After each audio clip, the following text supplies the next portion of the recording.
Alright everyone, welcome back to another video. In our last video we showed London's inner defenses finally getting broken and them getting attacked. Right now we're on to this page. Actually it's a twofer page here. There's two pictures here. But it says, the first bombs are dropped on the heart of London. August 25th, 1940. Firemen tackle city blaze. On August 25th, just after midnight, the first bombs were dropped on the city, causing a fire which gutted a large commercial building. Left, firemen are playing on the blaze from a water tower. Above, the fire under control. Several hundred bombs were dropped on and near London during 5 raids in the space of 30 hours, but the damage was small and of no importance. So here we see the firemen doing their best to put out a fire, obviously as they do best, which they had a lot of fires to be putting out this time, and it probably helped that London was built around a river, like many big cities are, so it was easier maybe to get direct access to that water. And then here, and they say it was small and of no importance on the damage. Any damage is of importance.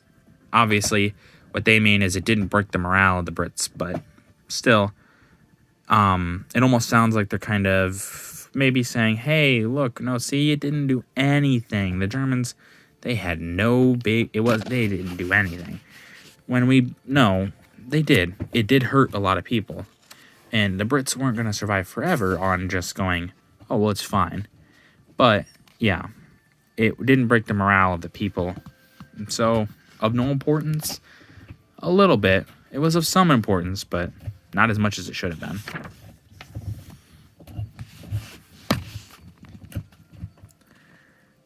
The No-No Germans launched their first all-night raid on London. August 26th, 1940. All-night raid on Britain's capital. Goering's Air Force launched its first all-night raid on London. When, on the night of August 26th, small waves of No-No German bombers operated repeatedly over the London area. From 9:30 p.m. to 3:45 a.m., though bombs were dropped in the residential district over a wide area, the resulting damage was small and out of all proportional to the nuisance value of the attack. And the main purpose of the raid seemed to be to hold up production by depriving workers of their sleep. The most illustrious victim claimed by the No-No Germans on this occasion was John Milton, whose statue outside the church where he is buried was blown from its pedestal by bomb blast and slightly damaged.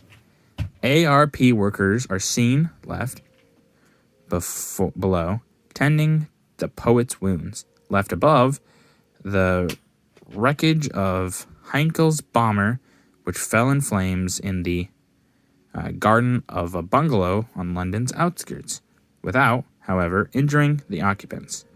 Searchlights sweeping the heavens in chase of the marauders above gave Londoners a vivid display of sky patterns. So here we see above,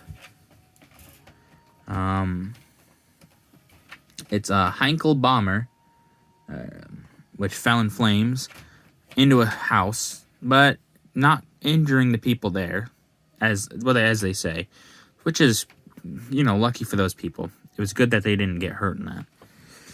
And here we see the great poet. They're tending to his wounds. Poor guy. Look at him. He got scared stiff, But at least his statue wasn't destroyed. That is good to say. And here we see this picture almost looks like the attack on LA. All right, that's what it was. The air raid on LA, or the battle for LA, or whatever. The attack that where on California, where they just fired into the night sky for like hours, and people think it was aliens. Some people think it was a weather balloon.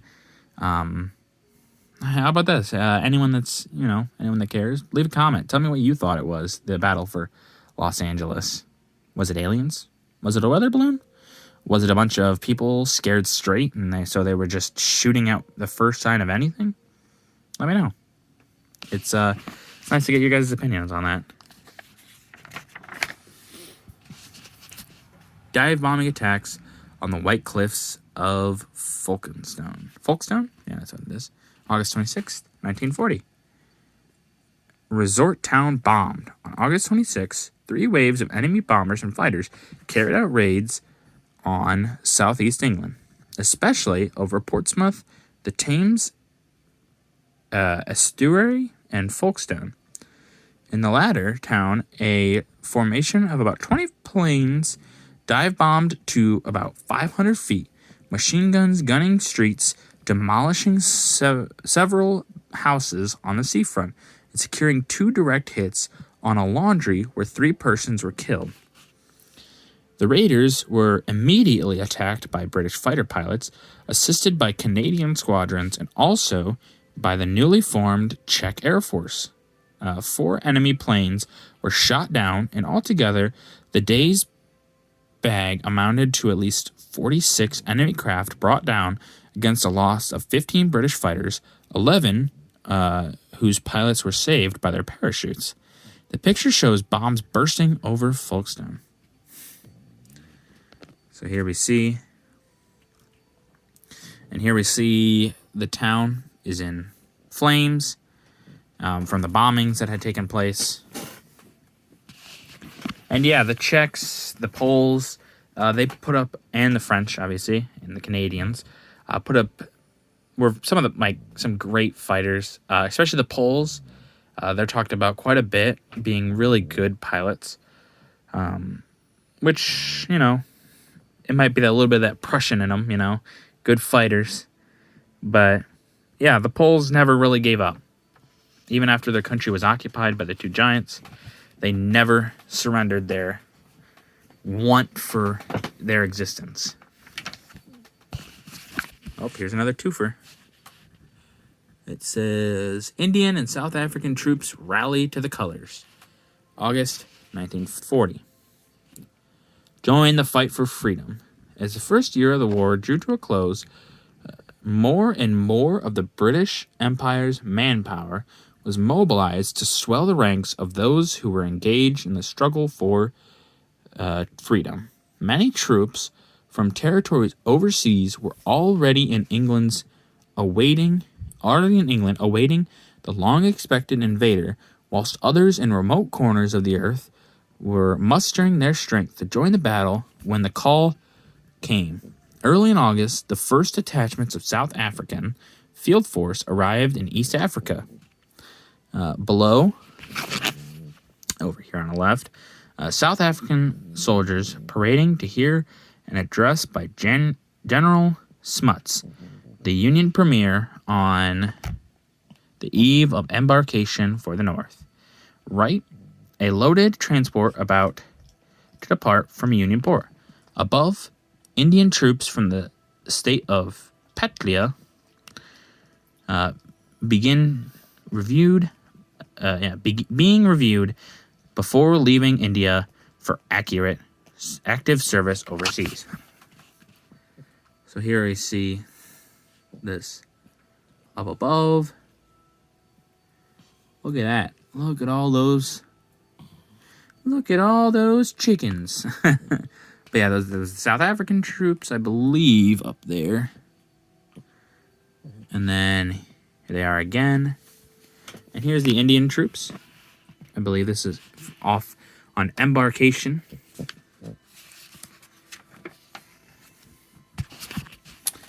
And here we have a big map of Europe here. So it's going to be interesting. War changes the face of 2 continents. Oop. Hold on. Aham's freaking out. He doesn't like this war.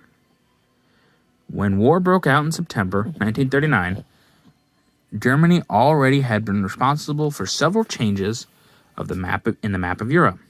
Austria, Czechoslovakia, and Memel had been incorporated within the Third Reich.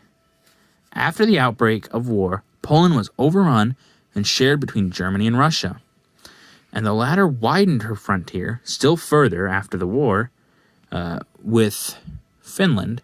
Then, in April, Germany occupied Norway and Denmark, and in the following 2 months, overran most of France and the Low Countries in a lightning campaign. In June, Russia demanded Bessarabia and Bukovina from Romania and occupied these areas on the 28th. Russia won a political rather than a geographical victory in July, when the Baltic states, Estonia, Latvia, Lithuania, over which she had been steadily increasing her influence, decided to become Soviet republics. In August, Romania was forced to cede more territory. She handed over southern Dobruja to Bulgaria and agreed to cede about 60% of Transylvania to Hungary. Hungary, however, had not occupied this area by the end of the first year of the war. In Africa, the Italians were in control of French Somaliland and had occupied British Somaliland. So here we're going to show a lot of map changes. And here we'll show you this says the Axis powers, Axis power territories, and all that. Russian occupied, Bulgarian occupied. So here we see the Axis powers. There's Italy and Germany. And there's Norway, which it's considering an Axis power here. Interesting. Sweden. And then we have northern France, obviously, taken over. All that's left is Vichy France. Many of the Low Countries also taken over by Germany. Czechoslovakia gone. Poland gone. And it kind of gets in there, but Bulgaria, and there's Romania, and all that, yep. And Turkey's just kind of sitting there, being Turkey. And here we have Africa. And here we see all the places that Italy has taken. So we have Libya, Italian Somaliland, the British Somaliland, which the Italians will take over a little bit. Abyssinia, and then we have the British-controlled lands, which are these straight up and down stripes. So Anglo-Egyptian Sudan, Nigeria, the Gold Coast, Sierra Leone, Gambia, Uganda, Kenya. So a lot of British, and then obviously British Somaliland. And the French-controlled areas, so Chad, French West Africa, Algeria, Morocco, Cameroon. There's French Congo. Yeah. So we see a lot in here. And yeah, obviously, between 1939 and 1940, a lot of the map changes. And the Axis take over quite a bit. But they won't take over everything, thankfully. Alright, well, that's going to do it for this video. If you guys liked the video, leave a like. If you didn't, leave a comment. Tell me what I can improve on. And as always, subscribe. It really does make a difference. Thank you.